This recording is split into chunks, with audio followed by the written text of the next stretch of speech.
All right, boys. Welcome to the preview of what's going to be the greatest week of the fantasy football season. Rivalry week, where you can get all your toxic energy. Just let it go. Let it loose this week.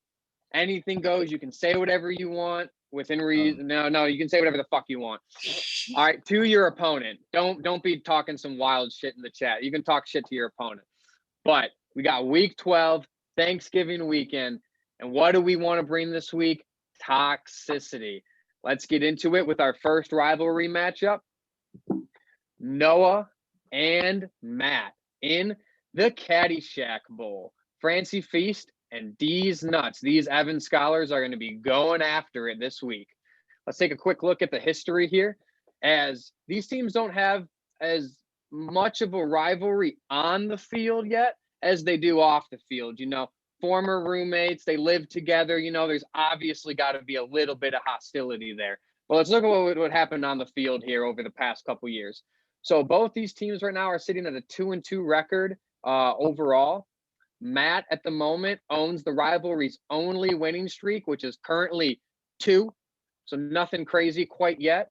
But on the flip side here, Noah has actually scored more points than Matt head-to-head, as he has put up 132 average against Matt, as opposed to 126 from Francy Feast.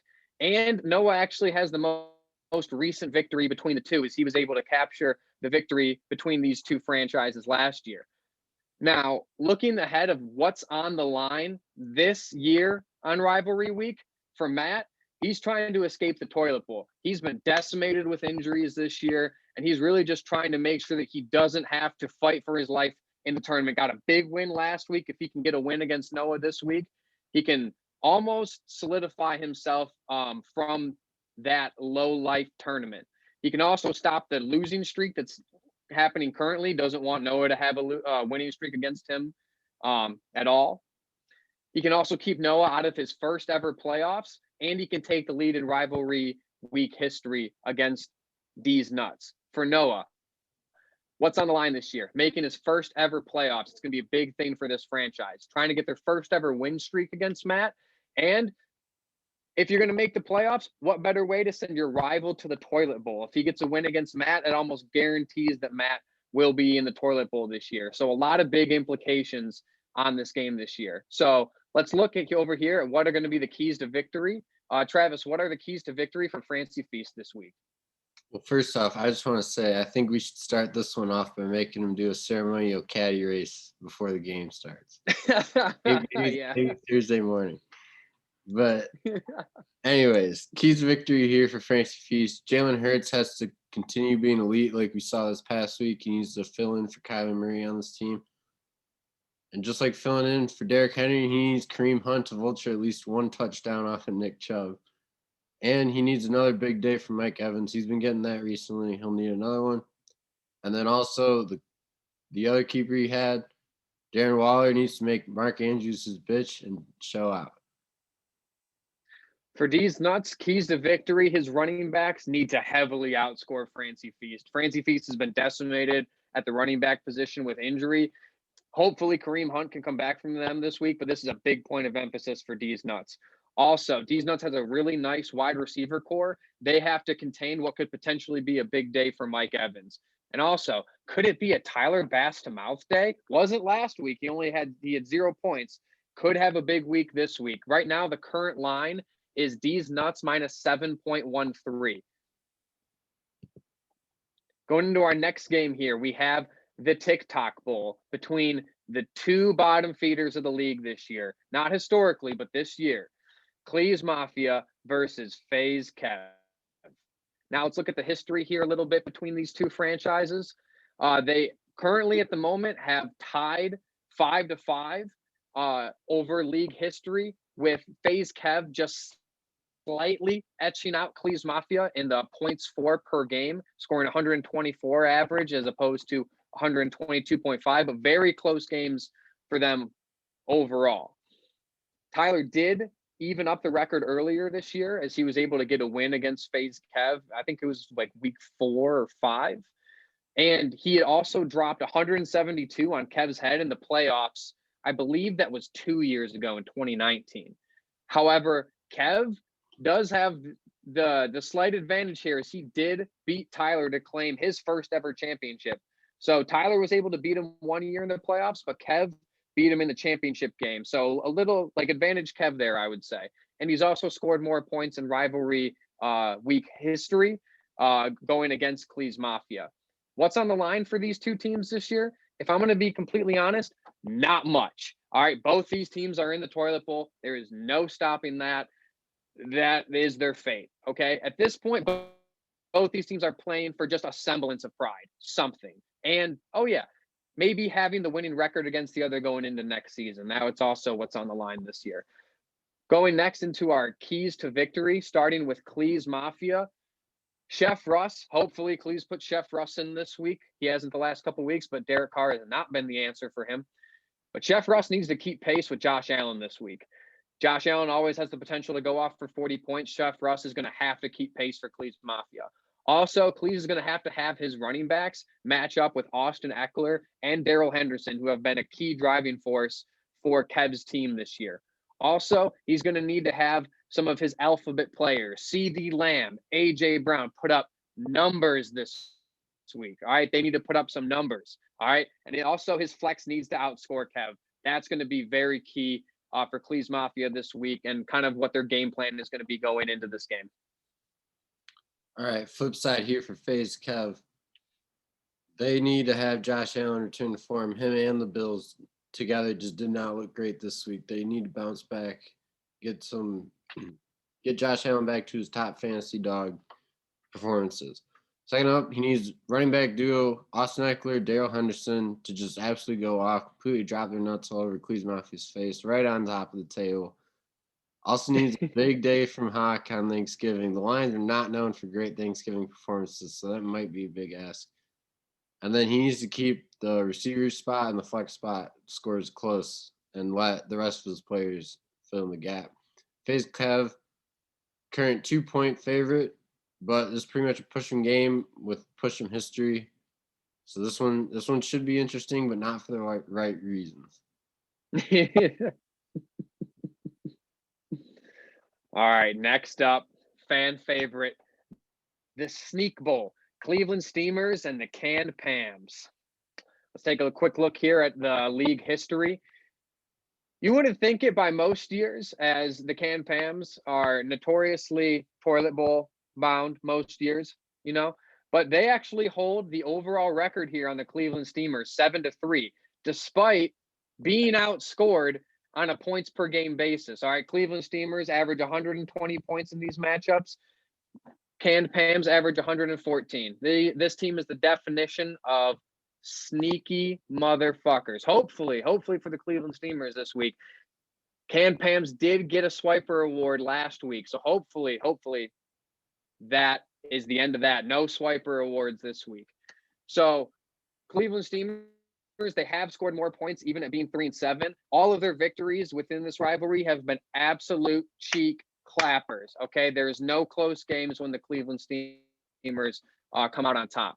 Lemp, on the other hand, has a sizable lead on the all-time record. He's also won by less than 10 points in this rivalry 4 times. So definition right there on some of the sneak wins the Canned Pams are able to get within this rivalry. What's on the line for the Cleveland Steamers this year? They're trying to scum their way into the playoffs. Going to need some help, but definitely a must win this week. Trying to keep Lemp out of his first ever playoffs and try to start to climb back to a 500 record within this rivalry. What's on the record for Canned Pams? Playoffs, first ever appearance in franchise's history. They had the chance to do it last year, weren't able to get it done, trying to exercise some demons this year. If they can get a win this week, it will propel them into their first ever playoffs. He also has a chance to end the Cleveland Steamers season this week. All right, just send them into the consolation with where basically nothing ever happens. And he can also continue his dominance of this series as he has always been able to find a way to get the win. However, in this matchup this year, this is the first time Lemp will ever be the favorite. So we'll have to see how that kind of affects their franchise. They've always been the underdog in these matchups. So we're going to have to see how that all plays out. They're definitely favorites this year. Looking next at our keys to victory. He's back and he's ready to end your fucking shit, bro. All right. What else do we need this week? Full fucking Chubb. Fuck Kareem Hunt. No vulture touchdowns. Full Chubb this week. Also, Joe Mixon thrown in there with the full Chubb as well. We need a big day from the running backs. We need somebody to stop the Cooper Kupp show, all right? Whether that's going to be Odell, team captain, possibly stopping the Cooper Kupp show, getting some connection with Matthew Stafford, or could be a BA return this week. We don't know yet. And for the Cleveland Steelers, for the love of fucking Christ, get the special teams right this week. That's been an issue all season. Got to get that right going into this week. All right, flip side, Pams. They're gonna need a big day out of Lamar, giving us a smiley. I'm not 100% sure what that means. Check his nickname. Check his nickname in it, and that's where that whole thing comes from. Okay. I'll have to do that after. Also need a big day. Coveted running backs, Ezekiel Elliott, Dalvin Cook. They need him to stop the Chubb, get full ED. Third top receiver, Cooper Kupp, needs to put on the show, keep up his connection with Matt Stafford going. And then fourth, we need a big day from Kittle. Kittle's been very hit or miss this year. I feel like he needs to come out and hit in this one. Pam's currently a 26-point favorite. That is a lot of points. We'll see if they're able to hold up to that and hold on to their playoff spot. All right, next up, we have the 10-year war bowl, which is the Texas size 10-4s versus the Philly Cheekles. Let's take a quick look here at the history between these two. Just like the picture said, the Cheeks have been out of the container. Okay, this has been an absolute cheek clapping performance from the Texas size 10-4s over this rivalry's history. All right, 7-2 overall record, with the 10-4s outscoring the Philly Cheekles on a point per game basis of 132.9 to 108. All right, that's over 25 points per game they're average winning by. The Texas size 10-4s have absolutely dominated this series over its existence so far. They did have a 6-game win streak snapped earlier this season, and at the moment they have a near 30-point per game point differential against the Philly Cheekles. Looking at the Philly Cheekles, they've put up single digits 4 times in the series. Sometimes they show up, sometimes they really just don't. Based on last week's performance, I'm guessing they're probably going to show up this year. They did win their most recent game against the Texas size 10-4s earlier this year, so a little bit of momentum to build on. And just 108 points per game, that's just a big yikes, dude. Big yikes. Got to start getting that turned around here. What's on the line for Travis this year? The East Division. Have you locked up the East Division yet, or is it still on the line technically? It's still on the line because Blake could beat me twice and I could lose, or Blake could win twice, beating me, and I lose out, and then I don't have it. Okay, so East Division is on the line. If Blake beats me and we tie for the division, it'll be his. Okay. What else is on the line here for Travis is he's got this boogeyman persona going up against the Philly Cheekles with their 7-2 record, kind of always dominating this series. So you want to kind of keep that intact if you're the 10-4s. And I don't know, maybe they just want to fuck around and start a new win streak. Who the hell knows? What's on the line for the Philly Cheekles? Playoffs. We've been saying this a lot in this video, but there's a lot of teams that have their first ever playoff appearance on the line this week. Same holds true for the Philly Cheekles. Also, if they get a win here, they could complete the season sweep of the 10-4s, which would just be very, very good feeling within that front office. And at the end, and finally, just a little bit of pride. You know, they've been getting their ass clapped over the years. You know, maybe start trying to right the ship a little bit. Well, they did start to right the ship this year. Unfortunately, they beat us early in the year. That humbled us real quick. We probably would have came into this game all kinds of cocky. Off Kiffin Award being 8-1, but no, they held us to it. We're coming off a loss in this series. We're trying to get it back. So what do we need from our team to get this one done? Well, we need CMC to be himself. I would love to see a 30 bomb. I don't think I've gotten a full 30 points from him yet. I've come close a few times. Not quite. James Robinson, I would really like to see bounce back. We just feasted on Atlanta this last week with our defense. Now we want to do it with our running back. And then DA needs a big day in a big matchup against the Rams. And then I'm going to need either Hooper to get the ball or someone off the street I need to put in a tight end because we got Kelsey out on a bye, and that is going to hurt us this week. We are currently 22-point favorites coming into this one, so we're glad Vegas is on our side, but games are not won in the books. They're won on the field, and we need to go out and take it. For the Philly Cheekles here, they're going to need a big day out of Justin Herbert, as he's going to need to match blow for blow with Matthew Stafford. He's going to need a big day from David Montgomery, hopefully for the Philly Cheekles' sake, feasting against the Detroit Lions, which has been a very common theme in Thanksgiving games over the past couple years. Jonathan Taylor needs to continue to carry the team on his back, just like he did last week. Maybe not quite the 57-point game, but still going to need a big day from Taylor.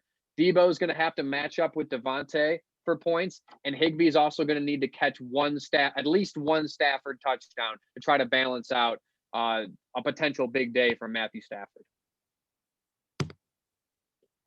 Now, finally, last game on the rivalry slate, the VHS Bowl between Leeroy Jenkins and team number 7. Looking at these two franchises' history playing against one another, as we've seen in a lot of these rivalry games, a dead even score at the moment. 3-3 is the overall record between these two. At the moment, Adam holds the slight advantage in points per game, having scored 130.5 points against Coop over their history, as opposed to Coop only scoring 125 points per game. Adam did start out this rivalry with a 3-game win streak. He did beat Coop in the Toilet Bowl finale in 2016 to give Coop his only Toilet Bowl loss in franchise history. And also at the moment, he holds the points advantage. On the flip side for Coop, he is currently on a 3-game win streak. So this rivalry has a little streakiness to it. And he also did, last year, drop 178 points on Adam's head. So Coop has the history of putting up big numbers against Adam, especially recently. What's on the line here for Leeroy Jenkins this year? Trying to end Coop's current win streak within the rivalry, and that shit at 3. Don't want him to get the longest win streak in rivalry history, and also wants to take back the all-time record between these two. For Coop, trying to get back in the win column. He's faced a couple tough losses this season, taking home a couple Lions awards. He wants to extend his win streak and again be the leader all time between these two. All right, so let's take a look, see what Leeroy Jenkins is going to have to do to extend their win streak on the season to 8. First up, running back tandem, Najee Harris, A.J. Dillon. They need to keep it rolling. He's lucky that he has Dillon and Aaron Jones' current absence. But he's going to really need him to show up this week. Wide receivers, Justin Jefferson, Stephon Diggs, both have been fantastic this year. They need to keep that up. And also, we need to see the Kyle Pitts breakout show. He has not had as great a rookie year as people thought he would. We'll see if he's able to get done this week. And then Brady's just got to be Brady. Put up solid QB numbers, you'll probably get the win. They come into this one with a 26-point line from Vegas. And sitting in first place makes a lot of sense. We'll see if they're able to keep their success up. Yeah, now looking over here at team number 7, what are their keys to victory? First off, Rodgers is going to need to outscore Brady this week. It's going to have to happen from Coop. He's going to be losing points at a few different areas. Quarterback has to be a big Rodgers week. Coop needs Kamara to come back this week. Kamara's been out the past 2 weeks. Mark Ingram's filled in relatively nicely, but Coop's going to need a Messiah-like performance from Alvin Kamara to try to even the gap at running back. He's going to also need somebody to fill in for Tyreek's spot. Tyreek has been, somewhat inconsistent this year, but normally good for around 20 points a game, 20 to 30 points. So Coop's going to need to have somebody fill that role for him this week. And also, Myles Gaskin can't have a dud this week. Just absolutely cannot happen with the running backs that Leeroy Jenkins has. They cannot afford that. And that's going to wrap it up here for the rivalry week preview. Hope everybody is strapped in for a big week of football. Going to have a lot of toxicity, a lot of good good-hearted fun this week as we're winding down the season here. Travis, do you have any final things before we log off here? No, I really hope everyone comes out with their best performances. I don't want to see anyone sleeping on the waiver wire this week. I don't want to see anyone not setting their lineup this week. A lot of teams have big implications, and it's against your most hated team. I just want to make sure no one embarrasses themselves. And also, we can't get swept by the Philly Cheekles. We refuse to say their name, and not just because it's a terrible name. We just don't like saying their name around here. We cannot get swept on the season by them. We need to go out and take our win. Blake, coming for you. Coach O, we coming. We coming. Well, all right, boys. Enjoy these couple days, and we're gonna be getting after it pretty hard this week. You better believe. Peace out.